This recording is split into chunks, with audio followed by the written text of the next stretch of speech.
Yo, Willie Thomas here again with Tune of the Week number 2. Ornithology. This is probably the first of the really quintessential tunes that the Cat started writing riffs to. This was How High the Moon. And the blues rhythm tunes, and they were starting to look for some new changes, and this was one of the early ones that hit the street out there. Anyhow, it's a great tune, and you can tell right off the bat there's a ton of vocabulary in this tune. I'll start with a couple of nuggets out of this one right off the bat. In the first 8 measures, here's one I use and everybody uses all of the time. Now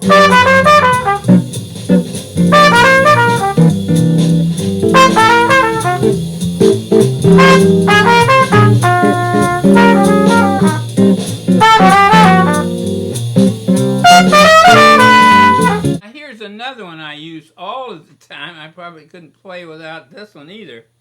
And it kind of comes at the end of ba-doo-ba-doo-ba-dee-ba-doo-dee-dee-da, ba-da-ba-da-ba-da-dee-dee, ba-da-dum, that little business there. I'll hit that for you.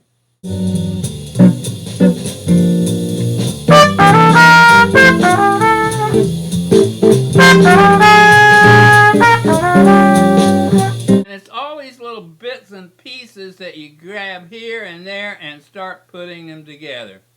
Here's another very important one, and it has some sounds in it that again you start picking up some of this language or vocabulary from these different sounds, altered sounds, like in this one.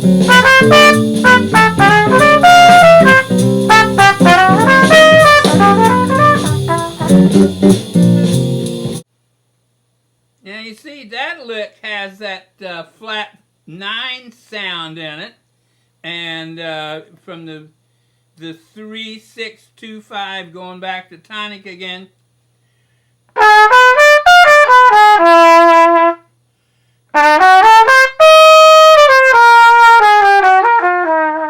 And I mean, that's where you start hearing and finding all of this vocabulary. Now you can take chords and scale books galore, and you know there's a lot of information about that stuff in there, but it's not going to put it in your ear and you hear where it goes like here. Now another important thing is knowing the tune, like How High the Moon. How many of you played that yesterday? Here's how that goes, and this helps to establish the tonality right away. 1, 2, 3, 4.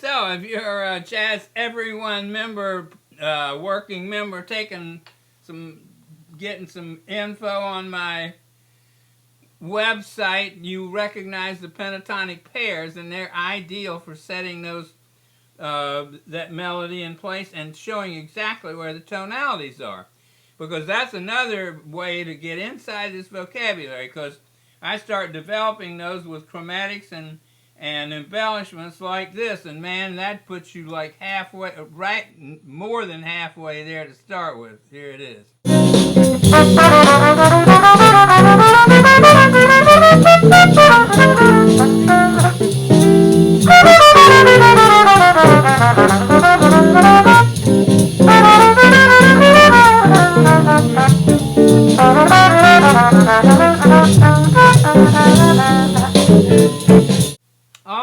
All of that stuff is in the chromatic drills in the player's corner.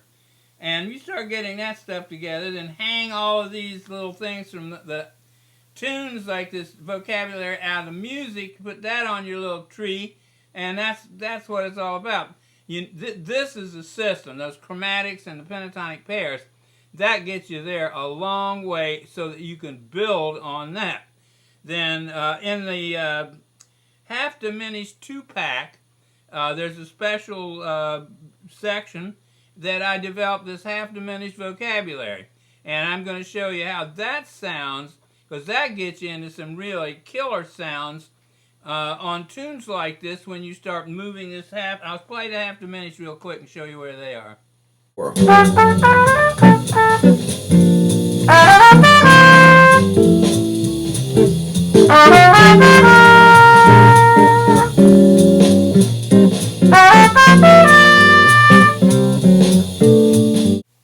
I mean, those half-diminished chords are the sound of bebop. Tad Dameron, he discovered them and used them fluently. There's one in every dominant 7th chord. They start on the 3rd scale step of a dominant. And it's also half dominant and half minor, which gives you that 2-5 sound. Now, if I move those up, a minor 3rd, ba-da-dee-da-da-dee, like up the diminished ladder, I call it. That's what this lesson is all about in the half-diminished 2-pack. It sounds like this, and man, you're playing some killer stuff. Listen to this.